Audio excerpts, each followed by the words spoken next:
আসসালামু আলাইকুম football fans. একটা দলের কোনো একটা ম্যাচ নিয়ে পূর্ণাঙ্গ অ্যানালাইসিস তখনই করা যায় যে ম্যাচটাতে নির্দিষ্ট একটা জিনিস থাকে, নির্দিষ্ট কয়েকটা মোমেন্ট যার কয়েকটা পজিটিভ হয় এবং যার কয়েকটা নেগেটিভ হয়, এবং পজিটিভ কিংবা নেগেটিভ যাই হোক না কেন সবগুলোর পিছনে কোনো রকমের একটা ইন্টেনশন, একটা আগ্রহ বা একটা ইচ্ছা থাকে। ব্রাজিল ফুটবলে এটাই বর্তমানে সবচেয়ে মিসিং আছে।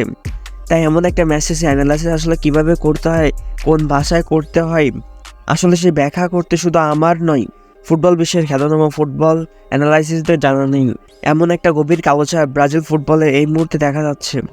ব্রাজিল যারা কিন্তু ফুটবল র্যাঙ্কিংয়ে 5 নম্বরে আছে, এমন একটা দল হয়ে 62 নম্বরে থাকা দলের সাথে হেরে গেছে। আপনি যদি ম্যাচের স্টার্স দেখেন তাহলে দেখবেন 71% বল ছিল ব্রাজিলের পায়ে।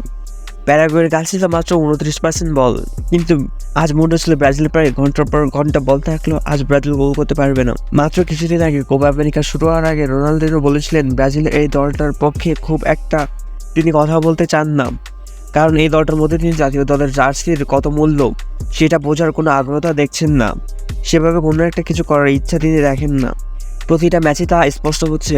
মিডফিল্ডে পাকেতে আন্দ্রে গোমেজ নিজেদের মধ্যে বল আদান প্রদান করেন, তবে নিজেদের মধ্যে পাস খেলার পরে টেনশন কোনো ফাইনাল থার্ডে বল ডেলিভারি দেওয়ার ক্ষেত্রে থাকে না কেন, শুধু তারাই বলতে পারবে। ভিনিসিয়াস জুনিয়র যেন জাতীয় দল নিজেকে হারিয়ে খোঁজেন। এনরিকের এই ম্যাচ দেখে মনে হচ্ছে তাকে এখন ফিজিক্যাল ফুটবলে অনেক কিছু শেখার আছে।